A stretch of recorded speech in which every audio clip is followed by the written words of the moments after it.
मागील भागात आपण पाहिलं मामाच्या अचानक जाण्याची बातमी ताराबाईंनी श्यामरावांना फोन करून सांगितली.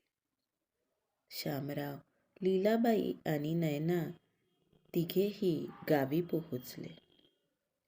प्रणित मात्र ऑफिसचा बहाणा करून नागपूरलाच थांबला होता. नयना मात्र मामींचं बोलणं ऐकून घरात गेलीच नव्हती. अंत्ययात्रेच्या मागं तीही स्मशानभूमीत जाऊन पोहोचली. चितेवर ठेवलेल्या मामाचं तिनं शेवटचं दर्शन घेतलं आणि दिप्यासोबत मामाला मुखाग्नी दिला. पाहूया पुढे दुसऱ्याची बायको भाग 47. नयनाच्या आयुष्यातला आधारवड कोसळला होता. पंचत्वात विलीन झाला होता. आता मात्र आयुष्यात परवड होती. मायेचा एक स्पर्श होता. आधार देणारा एक हात होता. तोही आज हरवला होता. अगदी कायमचा.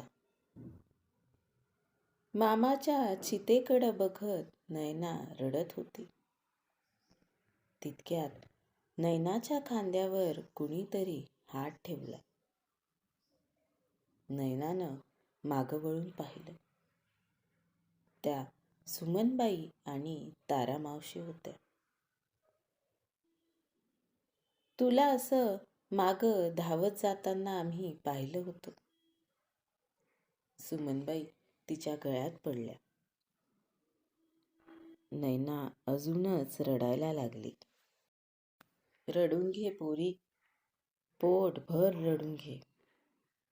त्यानं बापासारखं सगळं केलं तुझं आणि तोही काही लेकीपेक्षा कमी नव्हतीच. सुमनबाई तिच्या डोक्यावरून हात फिरवत होत्या. मावशी, माझ्यामुळं मामा गेला. माझ्या लग्नात त्याला पैसा ओतावा लागला. कर्ज काढावं लागलं. घर गहाण ठेवावं लागलं. मी लग्न केलं नसतं तर ही वेळ आलीच नसती. नयना विलाप करत होती. असं नसतं पोरी. नशिबात जे असतं तेच होत असतं आणि शेवटी ज्याची त्याची वेळ असते आणि ज्याच्या त्याच्या कर्माची फळं असतात. सुमनबाई तिला समजावत होत्या. खरंय नयना, तू स्वतःला दोष देऊ नकोस. मामाला तुझं चांगलं व्हावं असंच वाटत होतं ना. तुझ्या सुखासाठी झटत होते ना ते. ताराबाई तिला म्हणाल्या. थोड्या वेळानं सुमनबाई आणि ताराबाई तिला घरी घेऊन आल्या. नयना मात्र अंगणातच थबकली. मामीचे बोल तिला आठवत होते. तेवढ्यात मामीचं लक्ष तिच्याकडं गेलं. त्या धावतच तिच्याजवळ आल्या आणि त्यांनी सनकन तिच्या कानाखाली लावली. गिळलंस ना माझ्या नवऱ्याला. आता तुझा आत्मा शांत झाला असेल. कुठं पेळशील ग हे पाप. ज्या तुझ्या लग्नामुळं माझा नवरा गेला त्यात तू कधीच सुखी नाही राहशील. तुझा नवरा कधीच तुझ्यावर प्रेम करणार नाही. जितक्या यातना मला दिल्यास ना त्याच्या 10 पट यातना तुला भोगाव्या लागतील. माझे तळतळाट आहेत तुला. माझं घर लुबाडलंस ना, तुझं घर तुझं कधीच होणार नाही. मामी दुःखाच्या आवेगात तोंडाला येईल ते बोलत होत्या. नयना, चल बाई, घरात चल. सुमनबाई तिला म्हणाल्या. थांब, या घरात पाऊल टाकायचं नाही. मामी तिच्यावर गरजल्या. संगीताबाई, मान्य आहे तुमचं दुःख मोठं आहे, पण जरा तरी तारतम्य बाळगा. सुमनबाई मात्र तिला घरात घेऊन आल्या. तुमचा भाऊ गेला आणि त्यासोबतच तुमचा मानही गेला. आता तुमचं काहीच चालणार नाही. सुमनबाईंनाही मामी बोलत होत्या. संगे, झालं ते झालं. ते का कुणाच्या हातात होतं का? आम्हाला सांग, तिला शिव्या मारून घरात ना घेऊन तुझं कुंकू येणार आहे का परत? नाही ना. अगं, लेकबाळ आहे ती या घरची. शेवटी मामीच्या बहीण भावांनी त्यांना समजावून सांगितलं, पण मामींची धुसफूस मात्र सुरूच होती. अविरत बडबडही सुरूच होती.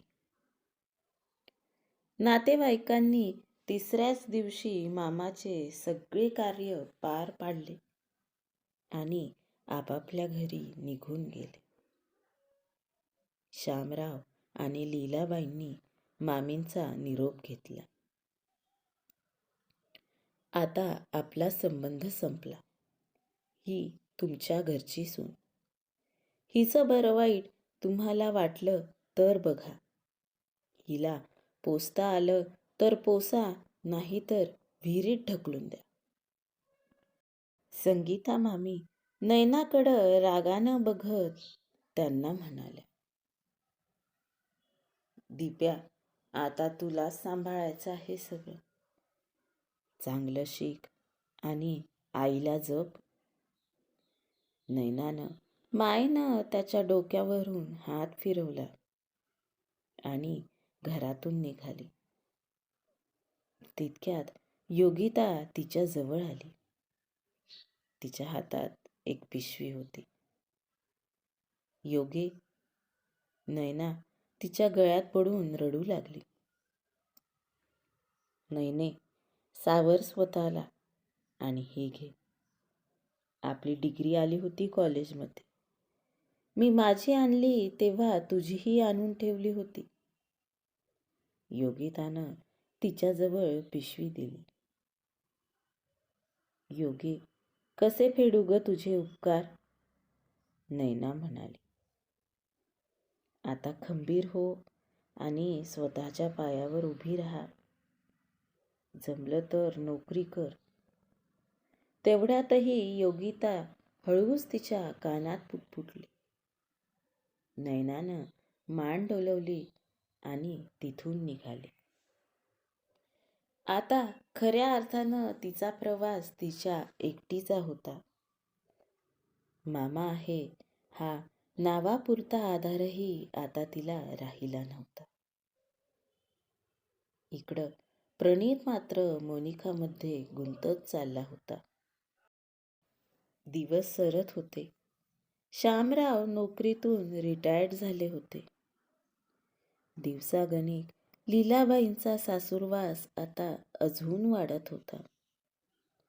मामांनी दिलेले 2 लाख रुपये संपले होते आणि त्यांनी आता नयनाच्या पाठीमागं पैशाचा तगादा लावला होता. प्रत्येक गोष्टीची तुलना आता त्या पैशात करत होत्या. ममता आणि मीनाक्षी दोघी घरी येऊन अजून आगीत तेल ओततच होत्या. नयनाचं जगणं दिवसेंदिवस अवघड करत होत्या. एक दिवस सहज म्हणून नयनानं वर्तमानपत्र चाळलं. तिला एक जाहिरात दिसली. एका कंपनीत अकाउंटंटची जागा रिकामी होती. नोकरी केली तर घरातून थोडं बाहेर पडता येईल. हातात 4 पैसे येतील ते वेगळेच. काय करू? नयना विचार करत होती. दुसऱ्या दिवशी तिला तसंही किराणा सामान आणायला बाहेर जायचंच होतं. किराणा सामान आणायला जाते हे सांगून मुलाखत तरी देऊन येते. पुढचं पुढं बघू, तिनं मनाशीच ठरवलं. रात्री भरभर कामं आटपली. रात्रीची जेवणं झाल्यावर प्रणीत मित्रांसोबत बोलायला कट्ट्यावर गेला होता.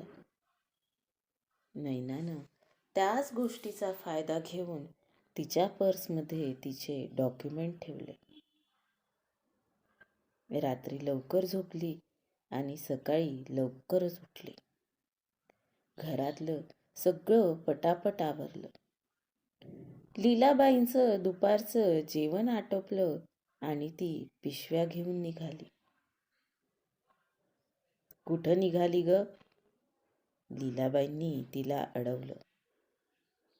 तुम्ही काय किराणा सामानाची यादी दिली होती, तेच आणायला जात होते, नैना चाचरत म्हणाली. आज नको जाऊ, उद्या जाशील, लीलाबाई तिला म्हणाल्या. तसा तिचा चेहराच पडला. नैना तिथंच घुटमळली. काय करू आता, कसं जाऊ बाहेर? एक संधी चालून आली होती, आता तीही हातातून जाईल. पुन्हा अशी संधी येईल का? नैना मनाशीच बोलत होती. काय झालं, उद्या जा म्हटलं ना, लीलाबाई तिच्यावर खेकसल्या. काय करू, सांगून जाऊ का? सासूबाई नको जाऊ म्हटल्या तर? त्यांनी माझं घराच्या बाहेर पडणं बंद करून टाकलं तर? सामान सुमान आणायला तेवढंच बाहेर पडता येतं, तेही बंद होऊन जाईल नाही तर? नैनाच्या मनात विचारांचं वादळ उठलं होतं. काय होईल पुढे? नैना इंटरव्ह्यू द्यायला जाऊ शकेल का? की लीलाबाई तिला अडवून ठेवतील? पाहूया पुढच्या भागात.